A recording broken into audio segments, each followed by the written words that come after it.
Hello everyone, welcome back to my YouTube channel in study maths. आज के इस video में हम एक नए मैथ्स के ट्रिकी क्वेश्चन को सॉल्व करेंगे। तो क्वेश्चन है हमारा 7 divided by 7 divided by 7 divided by 7 is equal to question mark. यह क्वेश्चन देखने में जितना ही ईजी है, सॉल्व करना उतना ही आसान है, पर अक्सर लोग इसे सॉल्व करते समय कंफ्यूज हो जाते हैं और इसी कंफ्यूजन में गलत तरीके से इसे सॉल्व कर देते हैं। अक्सर लोग यहाँ पर क्या मिस्टेक करते हैं, वो लोग यहाँ पर जब भी सॉल्व करते हैं तो इस तरीके से करते हैं 7 डिवाइडेड बाई 7 आंसर 1, गेन 7 ये डिवाइडेड 7 डिवाइडेड बाई 7 आंसर आता है 1, 1 डिवाइडेड बाई 1 तो आंसर आता है अगेन 1।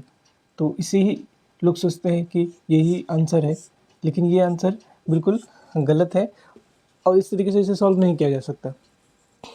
तो ऐसे ट्रिकी क्वेश्चन को किस तरीके से हमें सॉल्व करना चाहिए हम सीखते हैं। जब कभी भी हम इस तरीके के क्वेश्चन को हम अगर सॉल्व करते हैं तो हमें एक रूल फॉलो करना पड़ता है। यहाँ पर वो रूल है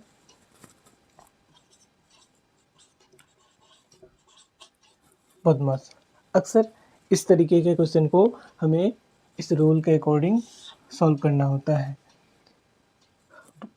बी यानी कि bracket, order, division, multiplication, addition, then subtraction. क्योंकि यहाँ पर सिर्फ डिवाइड का ही साइन है, दूसरा साइन नहीं है। अगर अलग अलग साइन होता तो हम इसे इसके अकॉर्डिंग सॉल्व करते, क्योंकि यहाँ पर सारा ही साइन सेम है। तो हमें इस कंडीशन में क्या करना है, हम डिवाइड ही करेंगे लेकिन लेफ़्ट टू राइट सॉल्व करेंगे इसे।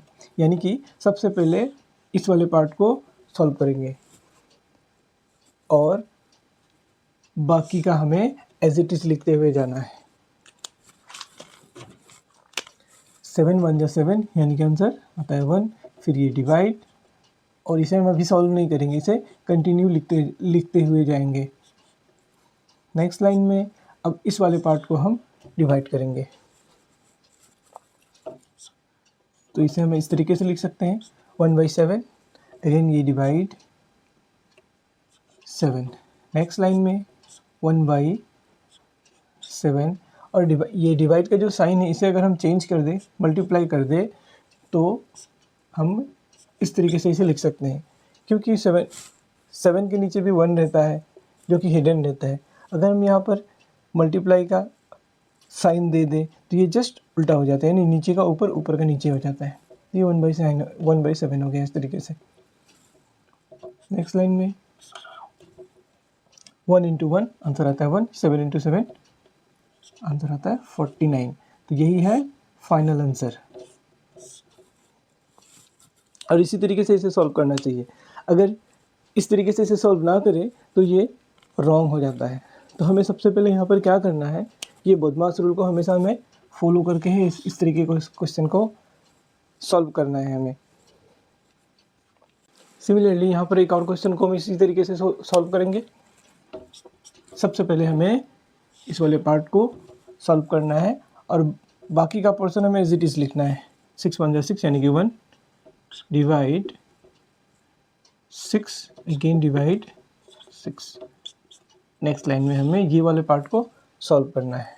तो इसे हम इस तरीके से भी लिख सकते हैं और ये अगेन डिवाइड 6। 1/6 को हम एज इट इज़ लिखेंगे और ये वाले साइन को हम चेंज कर देंगे, मल्टीप्लाई। तो 6 को हम क्या लिखेंगे 1/6। नेक्स्ट लाइन में 1 × 1 आंसर आता है 1, 6 6 जा 36। यही है फाइनल आंसर।